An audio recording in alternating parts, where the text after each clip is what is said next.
आगम में कहा गया है, नव पावसायतना प्रणत्ता तंजहा पाणातिवाते मुसावाए अदीर्णा दाणे मेहुणे परिगहे कोहे माणे माया लोभे। शास्त्रकार ने बताया है, पाप के आयतन स्थान 9 हैं। प्राणातिपात, मृषावाद, अदत्तादान, मैथुन, परिग्रह, क्रोध, मान, माया, लोभ। जैसे पुण्य बंध के 9 कारण बताए गए हैं और कल उन पर कुछ चर्चा की थी मैंने। अगले सूत्र में पाप बंध के 9 कारण बताए गए हैं। मैंने अभी जिनका उल्लेख किया, प्राणातिपात से लेकर लोभ तक, हमारे यहाँ 18 पाप प्रसिद्ध हैं। उन 18 में से पहले जो 9 पाप हैं या पाप की प्रवृत्तियां हैं, उन 9 का यहां उल्लेख किया गया है। अब यहां एक प्रश्न यह है कि पाप तो 18 होते हैं, यहां 9 ही क्यों बता दिए गए? ठीक है, 18 में से 9 हैं। इसका एक कारण तो बहुत स्पष्ट लग रहा है, क्योंकि 9वां स्थान है। 9 की संख्या से ज्यादा मानो कि अध्ययन की मर्यादा के अनुसार बता नहीं सकते, न कम बता सकते, उन्हें 9 ही बताना है। तो 18 में से इन्होंने 9 का उल्लेख कर दिया है, क्योंकि 9वां स्थान है। इसलिए एक तो यह इसका समाधान हो सकता है कि 18 क्यों नहीं, 9 ही क्यों बताए हैं। अब दूसरा एक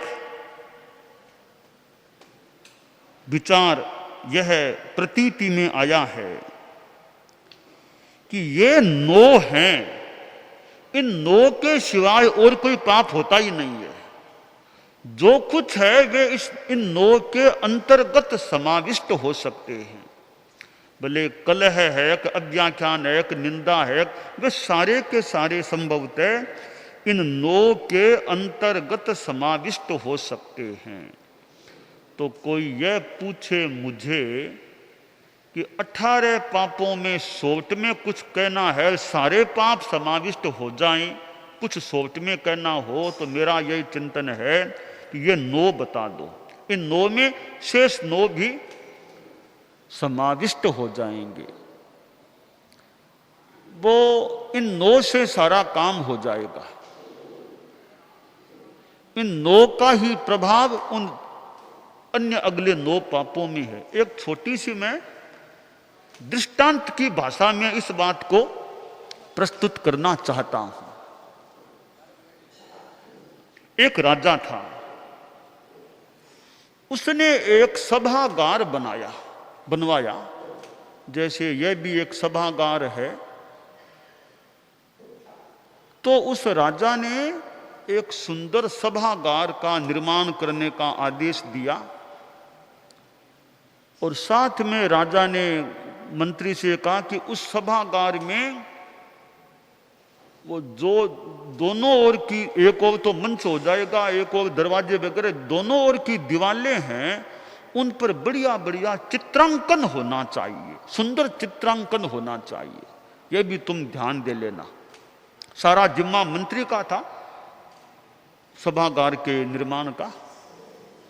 तो मंत्री ने ठेका दिया, तो एक तो निर्माण का ठेका, दूसरा चित्रांकन का ठेका अलग व्यक्तियों को दे दिया। कहा भैया चित्रांकन, सुंदर चित्र बनने चाहिए। कभी निर्माण पूरा हो जाने के बाद यह काम शुरू करना है चित्रांकन का, तो कितना समय लोगे? तो जो जिसको ठेका दिया जा रहा था उसने कहा जी ठीक है, हम 6 महीनों में सारा, फिर निर्माण के बाद चित्रांकन का सारा काम 6 महीनों में कर देंगे। और वो मुखिया जो ठेकेदार था लेने वाला कि मैं अपने नीचे 2 व्यक्तियों को तय कर देता हूं निर्णीत, एक व्यक्ति का जिम्मा इस ओर का चित्रांकन का, दूसरे का जिम्मा इस ओर के चित्रांकन का रहेगा। तो ये मैं इनको सारा जिम्मा मेरा, मैं अपने नीचे इन 2 को काम सौंप रहा हूं। 6 महीनों में मुझे विश्वास है निर्माण होने के बाद 6 महीनों में सारा काम संपन्न हो जाए। तो ठीक है साहब, आप ध्यान रखना, राजा जी का काम हानि पूरा कर देंगे। निर्माण का कार्य संपन्न हो गया और अब जिम्मा दायित्व था चित्रकारों का, चित्रांकन का। तो निर्माण का काम होने के बाद वो शुरू हुआ तो बीच में एक पर्दा लगा दिया गया, पूरे हॉल के बीच में ठेठ तक पर्दा लगा, मजबूत पर्दा लगा दिया गया। ठीक है, अब जिसको बाईं ओर का चित्रांकन का काम दिया गया था उसने चित्रांकन का काम, बहुत सुंदर चित्र बनाने शुरू कर दिए। दूसरी ओर का जिम्मा जिस आदमी को उस ठेकेदार, ठेका लेने वाले ने दिया था, तो वो उस दीवार पर घुटाई करता, घुटाई करवा रहा था, घुटाई। एक ही काम, घुटाई करो, घुटाई करो। 4-4.5 महीना बीत गए तो राजा ने कहा भी एक बार मैं भी अवलोकन कर लूं किस तरह काम गतिमान है, क्या स्थिति है। मंत्री का पधारिए, बहुत अच्छा, अवलोकन कीजिए आप, ताकि चित्रकारों में उत्साह बढ़ेगा कि राजा जी आए हैं। तो राजा आया तो बाईं ओर का अवलोकन था, संतोष किया भी काम अच्छा गतिमान है, संतोष है मुझे। बाद में राजा उस दूसरी ओर गया तो देखा वहां तो कोई चित्र नहीं था, सारी घुटाई का ही काम था। तो राजा ने कहा रे अब समय तो 1.5 महीना करीब अवशेष है, तो इसका काम कैसे होगा, इधर का काम ठीक है, यह काम कैसे होगा। तो वो जिस पर ठेका तो उसने कहा मालिक वो आपकी कृपा, आप पधार गए, पर आप चिंता न करें, सारा काम होगा। कि देखो अभी तो कुछ चिंताकरण नहीं हुआ, कोई चित्र नहीं बना, लेकिन सब काम हो जाएगा। अब 6 महीनों में पूरे होने में 2 घंटा अवशेष रहे थे, पूरे 2 घंटा। तब वो जो ठेके वाला आदमी का, आप राजा को आप निवेदन कीजिए, मंत्री जी राजा जी पधारे, इसका लोकार्पण राजा जी के द्वारा ही कराना है, होना ही चाहिए। तो मंत्री ने राजा से कहा कि वो ठेकेने वाले ने कहा काम अब संपन्न है, अब राजा जी को निवेदन करो कि पधारें। और वो हमारी भावना है कि राजा जी के द्वारा ही, हालांकि मालिक तो आप लोग ही हैं, पर हमारी चित्रकारों की भावना की राजा जी पधारें तो हमारा उत्साह बढ़ेगा कि हमारे काम का लोकार्पण राजा जी ने किया है। तो राजा ने कहा ठीक है। जब राजा से कहा गया कि मैं आता हूँ, तत्काल आता हूँ मैं, तो बहुत अच्छी बात है। तो राजा आया। तो राजा पहले वो मन में शंका थी कि वो काम हुआ कि नहीं, वाह दाहिनी ओर का। तो राजा पहले उधर गया, तो बीच में पर्दा था, कोई चित्र नहीं है यहाँ पर। तो राजा नाराज हुआ कि क्या काम किया है, 6 महीने की बात थी, 6 महीने तो पूरे हो ही रहे हैं, अभी तो कुछ भी चित्र नहीं किया, क्या काम किया है। थोड़ा सा नाराज हो गया राजा। तो वो ठेके वाला जानता था एक बार तो नाराज होंगे, तो बाद में राजी कर देंगे। कहा महाराज काम हो गया, आप नहीं, क्या काम हो गया, आप कृपा कर सिंहासन पर विराजिए, आप जो ये मंच है यहाँ विराजिए। राजा बैठ गया। अब वो ठेके वाले ने पर्दे को हटवाया, पर्दा हटा दिया गया, तो उधर भी सारे चित्र दिखने लग गए। ये क्या हुआ, राजा अवाक, ये क्या, इतने मिनटों में चित्र कैसे आ गए यहाँ पर। तो ठेके वाला बोला, अंधा था वो, आप तो बड़े आदमी हैं, हम आपसे बात भी करने के लायक हैं नहीं, हम तो कारीगर लोग हैं, तो आपको हम फिर भी निवेदन करेंगे कि चित्र सारे इधर बनाए गए हैं, इधर घुटाई इतनी की गई है कि ये इधर के सारे चित्र यहाँ प्रतिबिंबित हो रहे हैं, तो इधर भी सारे चित्र दिख रहे हैं। तो दोनों चित्र हो गए। राजा ने कहा बहुत कमाल कर दिया, कमाल कर दिया, कैसी कला से काम किया है, इधर के इधर प्रतिबिंबित हो गए। तो मैं इस दृष्टांत से यह बात समझाना चाहता हूं कि ये जो 9 भेद हैं, बाकी के शेष जो 18 पाठ में 9 भेद हैं, मानो कि इनका प्रतिबिंब उन 9 में हो जाता है। ये नौ ही शेष नौ में प्रतिबिंबित हो जाते हैं, वे भी पाप रूप में सामने आ जाते हैं। तो मूल तो इस तरफ के चित्र थे, इनका प्रतिबिंबन उधर हो रहा था। इसी तरह ये 9 मूल पाप की प्रवृत्तियां हैं, इन 9 का शेष 9 में मतलब प्रतिबिंबन सा हो जाता है। तो थाणंकार ने ये यानी यहां 9 जो पाप बताए हैं, पाप के आयतन बताए हैं, तो अब अगले 9 देख लो। राग, द्वेष, कलह, अव्याख्यान, पैशून्य, परिवाद, रति, अरति, माया, मृषा, मिथ्या, दर्शन, शल्य। अब ये 9 इन्हीं के संतान, इन्हीं के निष्पाद उत्पाद मान लो। जैसे अब माया मृषा है तो मृषावाद पहले आई गया और माया आई गई, तो उन्हीं का यह रूप उधर आगे आ गया। अब राग द्वेष है तो लोभ माया वही राग है, द्वेष है क्रोध मान ये द्वेष में आ जाएंगे। अब कलह है, बिना क्रोध के कैसे कलह होगा? पर पैशून्य है तो क्रोध, लोभ, निंदा आदि बिना कसाय के कैसे होंगे? तो ये 9 ही अन्य 9 में प्रतिबिंबित से मानो एक तरह से हो रहे हैं। तो यहां मानो मूल जो भेद हैं, एक अपेक्षा से उनकी अपेक्षा जो मूल भेद हैं, वे 9 भेद शास्त्रकार ने इस सूत्र में 9वें स्थान के 26वें सूत्र में प्रदर्शित प्रज्ञप्त कर दिए हैं। मेरे आसपास चारित्रात्माएं भी अवस्थित हैं, उनमें कई कुछ मनीषी या तत्वज्ञ ऐसे भी संभव हैं। तो मेरा प्रश्न है उन चारित्रात्माओं से, वो चिंतन करके बता सकें तो कभी बता सकते हैं कि ये 18 जो पाप बताए गए हैं, प्राणातिपात आदि आदि, ये 18 पाप की प्रवृत्ति हैं, वो सारे के सारे योग आश्रव के अंतर्गत हैं या इनमें कोई कषाय आश्रव के भी प्रकार आए हैं? यानी सारे के सारे 18 जो ये पाप कहलाते हैं, ये 18 के 18 योग आश्रव हैं या इनमें कषाय आश्रव भी है या और कोई आश्रव मिथ्यात्व वो कोई आश्रव भी इनमें है? इसका कोई ग्रंथ के आधार पर, इस ग्रंथ में या इस आधार पर कह सकते हैं यह स्थिति है। तो इस प्रश्न का उत्तर भी जो कोई दे सके तो हमें वो देने का प्रयास कर सकते हैं। ग्रंथ का आधार, पुष्ट आधार चाहिए, वो आवश्यक है। यहां जो ये 9 पापायतन, पाप के आयतन बताए गए हैं, इनमें भी हम देखें तो ये 5 तो हिंसा, झूठ, चोरी, मैथुन, परिग्रह के रूप में हो गई। शेष अगले 4 हैं कोह, मान, माया, लोभ हैं। ये 4 वैसे कषाय वाले भेद आ गए हैं।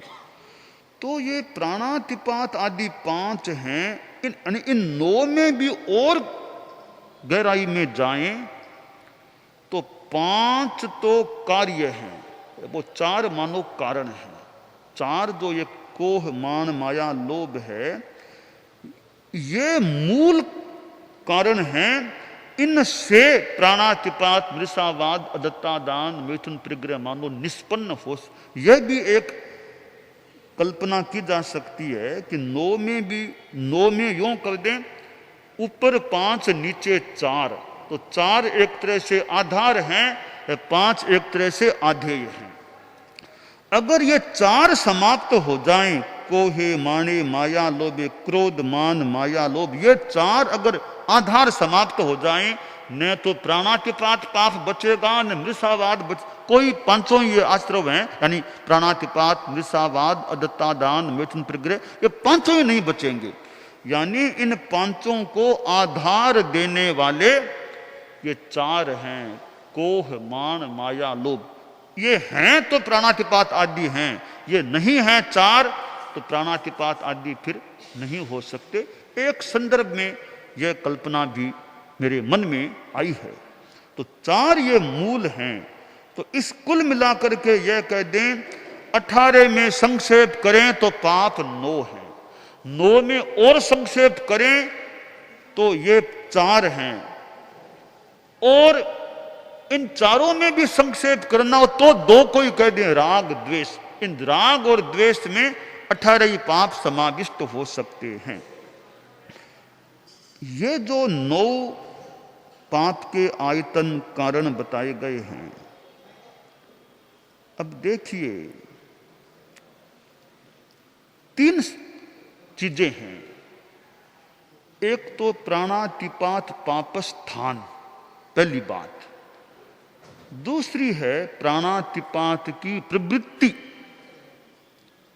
और तीसरी चीज है प्राणातिपात पाप बंध। ये 3 हैं। इन तीनों में एक तरह से अतीत, वर्तमान और भविष्य समाया हुआ है। हमारे तत्वज्ञ चारित्रात्माएं भी इसकी समीक्षा कर सकते हैं। वैसे कोई समीक्षा की इतनी बात है भी नहीं, हमारे पूर्वाचार्य ने भी यह बात बताई है। श्रीमद् दयाचार्य की झिणी चर्चा में भी ऐसी बात मिलती है, इसलिए ज़्यादा कोई समीक्षा की बात भी नहीं लगती। हमारे पूर्वाचार्य के ग्रंथ का आधार हमारे पास है।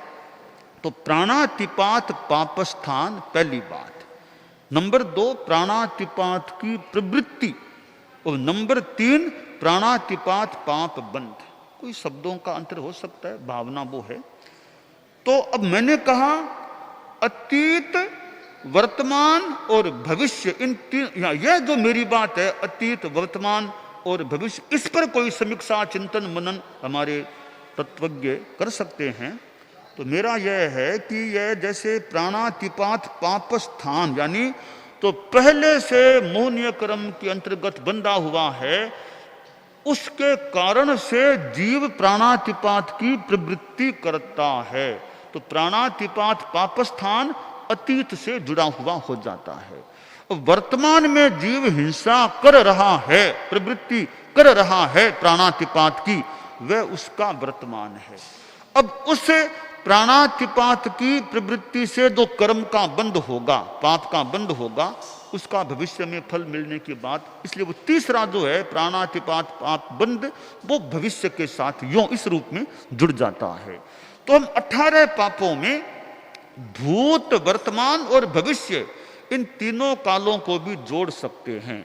जैसे प्राणातिपात की 3 बातें मैंने बताई, प्राणातिपात पापस्थान, प्राणातिपात की प्रवृत्ति और प्राणातिपात पाप का बंध। इसी प्रकार मृषावाद, इसी प्रकार अदत्तादान, 18 का 18 है। हम यथासंभवतया इन 18 को, 18 ही इन पापों को अतीत, वर्तमान और भविष्य के साथ जोड़ सकते हैं। ये जो 9 पाप के आयतन यहां बताए गए हैं, खैर साधु को तो इनसे विरत रहने का संकल्प है या वो प्रत्याख्यान है, और रहना ही चाहिए। आप लोग जो गृहस्थ हैं वे भी ध्यान दें, इन पाप के आयतनों से कितना बचा जा सके, जितना बचा जा सके बचने का प्रयास होना चाहिए। जैसे प्राणातिपात हिंसा है, गृहस्थ यह ध्यान दे कि हिंसा से मैं कितना बच सकूं। अब लहसुन है, प्याज है, शकरकंद है, गाजर आदि जो जमीकंद अनंत कायिक चीजें हैं, उनके खाए बिना भी काम चल सकता है। तो अनंत कायिक जीवों की हिंसा मेरे लिए क्यों हो? मैं जरूरी नहीं है कि लहसुन का ही, प्याज का ही साग खाऊं या प्याज खाऊं या गाजर ही खाऊं, दूसरी मतलब उनके बिना भी मेरा काम चल सकता है। तो इतनी हिंसा को तो छोड़ूं, त्याग करूं, अव्रत भी कम हो और हिंसा भी टले। तो यह एक हिंसा से बचने का काम हो गया। अब दूसरी बात भी, अंडा, मांस, मच्छी, ये चीजें तो मेरे भोजन में कभी न आ जाए। होटल में ठहरूं या और कहीं जाना हो, रहना हो, तो नॉन वेज मेरे भोजन का अंग न बन जाए। दवाई भी लेनी है तो जहां तक संभव हो सके, कोई नॉन वेज की दवाई है तो जितना संभव हो सके मैं नॉन, और विकल्प भी है सामने वेज का, तो मैं नॉन वेज दवाई लेने से भी बचने का प्रयास करूं। और भी जीव हैं, मान लो घर में सांप भी आ गया, मान लो आ गया सांप, नागराज आ गया है, जहां तक संभव हो सके नागराज को मराऊं नहीं, मराना नहीं, और तरीका लेके भले दूर भले छोड़ दें पर हिंसा न कराऊं, मराऊं नहीं नागराज को भी, यह भी पंचेंद्रिय प्राणी है, हिंसा से बचो। तो यों जीवों की हिंसा से जितना संभव हो सके हिंसा से गृहस्थ बचे, अहिंसा के पथ पर चलने का प्रयास करें। अब मृषावाद है कि भाई मृषावाद ठीक है, मान लो गृहस्थ हैं, परंतु काफी बचाव मृषावाद से, झूठ बोलने से किया भी जा सकता है, भी झूठ बोलने से बचें।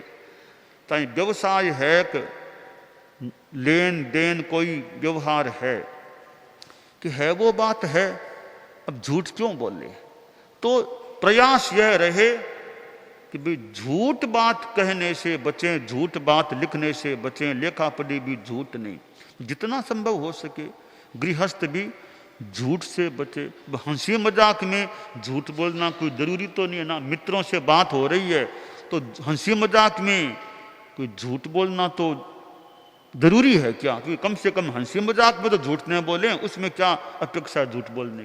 यूं विभिन्न जीवन के पहलुओं में, क्षेत्रों में गृहस्थ भी जितना संभव हो सके झूठ से बचने का प्रयास करे। अदत्ता दान यानी चोरी, दूसरे की चीज मैं क्यों लूं, किसी का सोने का भी आभूषण रास्ते में भी दिख गया तो भी चोरी की भावना से नहीं उठाना। कोई व्यवस्था के लिए ऑफिस में भले देना हो तो मैं अपने चोरी के भावों से वो चीज नहीं उठाऊंगा।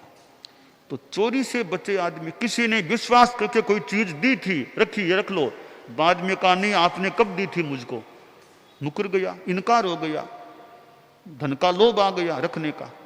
ऐसा दूसरे का धन हड़पने का प्रयास करने से बचना चाहिए, चोरी नहीं करनी चाहिए। पर धन धूलि समान, पराया धन धूल के समान मान के चोरी की भावना से दूसरे की वस्तु नहीं लेनी चाहिए। इसी तरह अब गुस्सा है कि भाई शांति से बात कर सकता हूं तो आवेश में आके क्यों बोलूं। अरे बात ही तो करनी है, शांति से काम होता हो तो गालियां आवेश हाथ में कुछ चीज ले लेना वो क्यों करूं, शांति से कर दूं। अरे प्रेम से काम हो रहा है तो झगड़ा क्यों करना, हमको प्रेम से काम हो सकता है तो क्यों करें।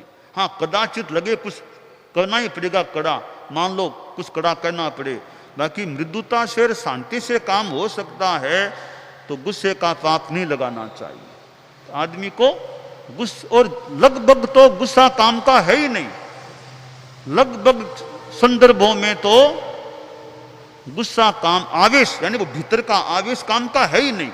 शांति में जो आनंद है, शांति से जो काम बढ़िया हो सकता है वो काम आवेश करने से होने में कठिनाई हो सकती है। तो गुस्से से गृहस्थ भी जितना हो सके बचे।